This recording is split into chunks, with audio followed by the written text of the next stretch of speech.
Like a lot of stocks, Taiwan Semiconductor Manufacturing Company, otherwise known as TSM, is down big year to date, down over 36%, but this is on the heels of announcing their Q2 earnings, which we'll get into in depth on today's show. We'll also talk about the Q3 guidance. We'll go through all the financials, take a look at all the relevant things that you need to know when it comes to TSM stock, including valuations. And then finally, we'll look at this from a technical perspective. Believe it or not, this one's still in a long-term uptrend, and I will give you my recommendation if I would buy, sell, or hold this stock today. What is going on, investors? Hopefully, you guys are doing well out there. Time to talk about Taiwan Semi, otherwise known as TSM. Year to date, down 36%. Stretch it out for the past year, about the same, down 33%. The stock has been absolutely beaten down. But when we get into these financials, there's a ton of things I think you're going to get really excited about with this company. Take a look at their Q2 numbers, which just crossed this morning.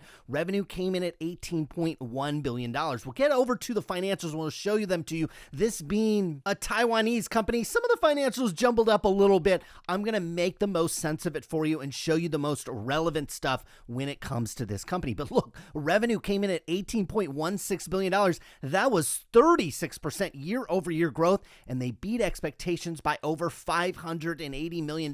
They did it on the earnings side as well. I think more importantly, though, we got updated guidance for the Q3. So what we're talking about today is the most recent quarter that they just reported, which was Q2, but they gave us upcoming guidance for Q3, which is the quarter we're in the midst of now. They're expecting revenue to come between $19.8 billion all the way up to $20.6. Folks, consensus was closer to about $18.5 billion. They're expecting their gross profits to maintain really high levels and their operating profits as well. When we come over here and look at these financials, these results are absolutely fantastic. So you had in the most recent quarter that $18 billion worth of revenue. Look, quarter over quarter, you went from 17.57 up to this 18.6. That was 3.4% growth. Your 36% growth year over year went from $13 billion up to this $18 billion. I think more impressively is the fact that you have these gross margins coming in at a whopping 59%. The guidance was between 56 and 58%, so they came over that. Take a look at that. From a year-over-year perspective, up 9.1 basis points from 50% all the way up to this 59%. Just absolutely unbelievable. Same thing for operating margins, 49%. The expectation set forth for the company was between 45 and 47%. Folks, this isn't we're talking about a wildly profitable company. When we come over here and look at these financials, what I've got is a balance sheet here. The far left-hand column is our most recent quarter that we just reported. The far right column is in United States dollars. The rest of these figures are in new Taiwan dollars. So I'm going to spend the bulk of this video talking about this in United States dollars. We start with a balance sheet. This company is incredibly healthy from a balance sheet perspective. Over $42 billion. Yeah, $42 billion in just straight up cash. The other thing that I wanted to look at is inventory build as well. They've got about $7.3 billion worth of inventory. One of the concerns with Taiwan Semi is maybe that there was a little bit slowing demand from some of the people that they supply to, the NVIDIAs, the Apples, the computer chip makers, or maybe seeing a little bit slowing demand versus, kind of that post-pandemic boom that we saw with a lot of chip stocks. Well, okay, we are building up inventory quarter over quarter, and we're seeing it build up year over year, but it's not astronomical. And sometimes having this inventory on hand, if you have less demand destruction based on some of the economic stuff that we're seeing, well, it might not necessarily be a bad thing, but not necessarily the best. But overall, inventory build over at TMC, not as bad as I probably thought it would be. The other thing to just broadly think about with this company is property, plant, and equipment, over $75 billion recognized on the balance sheet. And if you follow our videos, we don't typically look at property, plant, and equipment and really emphasize this, but when it comes to TSM, obviously you can look in the news and see Intel is trying to build chip plants here in the United States. TSM, in fact, is trying to build one in Arizona and talking about how much it's costing them to build those things. We know as an investor, these manufacturing plants that manufacture these chips are extremely expensive, number one, but also incredibly difficult difficult to build, particularly here in the United States. So when you analyze this company, I think you can look at this $75 billion and say, hey, if TSM put their company up for sale, look, there would be a line out the door from Intel to NVIDIA to maybe even Apple themselves would be lining up to acquire these assets. So you're looking at the total assets on the balance sheet of this company at $146 billion. Again, the vast majority of that is sitting in cash at $42 billion and property and plant and equipment, which I think if it, you win up on the open market, like an eBay auction or something like that, would get a large bid for it. Probably a premium, I would guess, over and above what you're seeing here sitting on the balance sheet. Now, from a liability perspective, you don't got a lot here. Just $61 billion. I say just when you got $146 billion in total assets and just 61 in liabilities, folks, this company is incredibly well capitalized from a balance sheet perspective. I really like what I see here. Now, in terms of our results, we had that $18.1 billion worth of revenue. Again, that was 36% growth year over year. Even quarter over quarter, you're growing at about 3%. More impressive than that, as we talked about these gross margins, which in the most recent quarter came in very close to 60%. 60% gross margins. So off $18 billion, you cleared $10.7 billion to gross profits. Take a look at the operating expenses. Research and development, just $1.3 billion in the quarter. Selling, general, and administrative, just $466 million.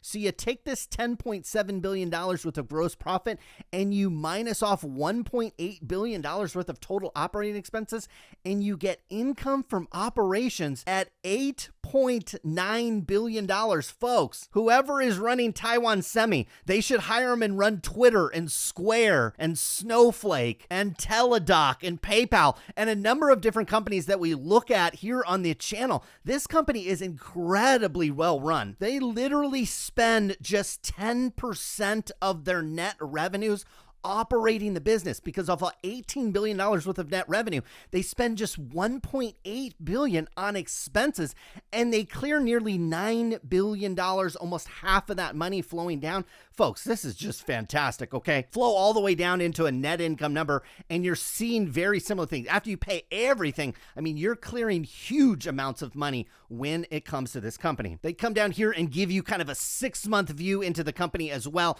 $35 billion worth of revenue, income from operations coming in, and nearly half of that, close to $17 billion. This is just fantastic. We don't see this very often. I mean, you can count on basically two hands when you see financials like this. This is fantastic. We come down here to consolidated statement of cash flows for TSM. And guess what, folks?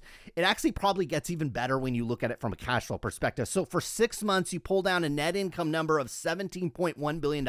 Again, we saw that up here when they gave us a 6-month view. We had $17.1 billion worth of income off of $35 billion worth of revenue. We pull down that 17.1 number. We get to add back in things like depreciation, which is not insignificant when you have $70-80 billion worth of property, plant, and equipment out there. So when you factor that in, the fact that that's a non-cash charge, it's something you have to recognize. Well, you got $24 billion. Yeah, $24.7 billion worth of positive cash flow. Again, this is over 6 months over at TSM. And guess what? We don't spend a lot of it. Okay, yeah, we spent $16.7 billion over 2 quarters on property, plant, and equipment, but guess what? You got to do that in this business. So on your investing activities, you burn through about $19.6 billion. They're financing a lot of this through kind of shorter term debt in these bonds. So they have about $4.5 billion worth of bonds, but they are rewarding you as a shareholder, paying you in excess of that, closer to about $5 billion in cash dividends. So you had $24 billion worth of positive cash flow. You burn through about 19.6 in investing activities. You are essentially cash flow even from a financing perspective. Folks, you bolted on over $6.5 billion worth of cash over the last 6 months on this company. These financials are fantastic over at TSM. And what is finally lining up with this company is the valuation is pulling back into an area where it makes a heck of a lot more sense. I've got a 5-year price to sales chart over at TSM. This is trailing 12 months. This likely does not include the results that we see today, but give or take a couple fractions of a point, and you're basically where you're at with TSM. Down here trading at about 7 times sales, and we see more historically over the last 5 years. That's where this company more comfortably trades from a valuation perspective. We'll certainly see that from a technical perspective here in a moment. I've got a price to earnings trailing 12 months. Again, likely not including today's earnings, but all things being considered, we're trading at about 17 times trailing 12 months earnings. Again, this company was probably wildly overvalued at 20, 25, 30, 40 times sales or earnings. In this case, we're pulling back into a much more comfortable zone with TSM. So when we come over here and look at this from a technical perspective, 2 things that I want to point out for you. First of all, we are still locked in a longer term uptrend with TSM. I tried to stretch this back as long as I can.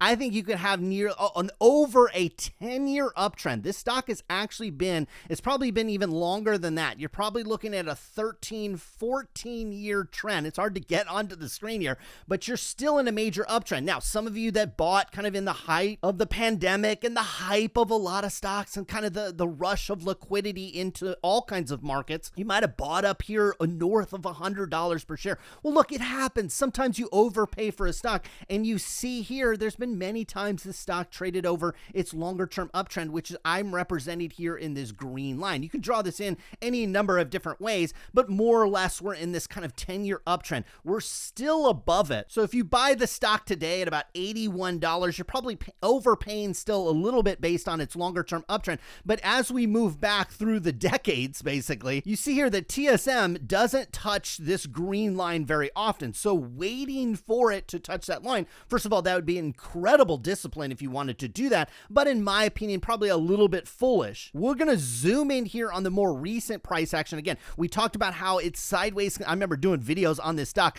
how it was in this sideways consolidation after that monster run up in here at about $110, $120, $130 per share. When stocks go in this sideways move, you like for them to break to the upside. Well, unfortunately for TSM and anybody that bought it up there, it actually broke to the downside, and a lot of stocks got stuck in this downward channel. Now, we are still locked in this downward channel with TSM, but we do have some sideways consolidation back here in August of 2020 before we really kind of rocketed up. There's a little bit of demand for the stock down here between about 78 and I'd say up to about where the stock is trading today at about $81 per share. Now, this stock did get below the channel down here about $75 per share, but is quickly recovered, showing me that the buyers are stepping in at this area. If you started a position in TSM, or if you're thinking about starting a position in TSM at this about $80 per share, and again, from a price to sales basis, you're paying about 7 times. From a price to earnings basis, you're probably between 15 and 18, depending on if you're looking on the trailing 12 months or looking forward with a company like this. I don't think you're wildly overpaying at this price. Now, let's assume maybe you want 10 shares of TSM, so you're going to put in maybe like $800 in a company like this. Again, you can times that by 10 or subtract from it depending on your budget, depending on your portfolio size.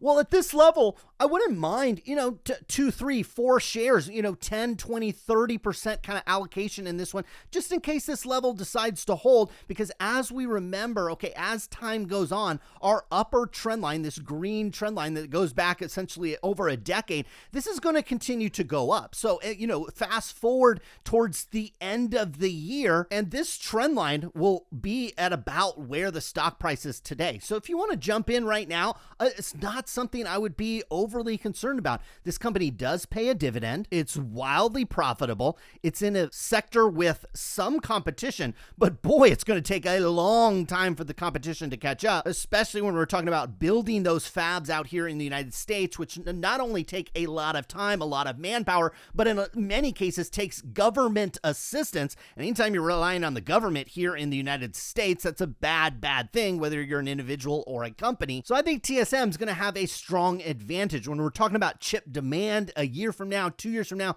Difficult to understand, difficult to predict, but I think the valuation and the stock price on TSM has pulled into a level where it's not a screaming buy. It's not one of these undervalued stocks, but we're certainly looking at a much more fair valuation from TSM based on these numbers, these strong results, the strong gross profits, the strong guidance, which still looks like this company has strong demand heading into the future. I really like this stock. I am singing its praises. I don't currently own any shares at the current time, but this is a stock that I will likely add to my portfolio probably before the end of this year. Hopefully, guys, enjoyed today's video. Earnings season just kicked off, so you might want to hit that subscribe button. We'll have lots more videos coming soon, but that's it for today. Good luck with your investments.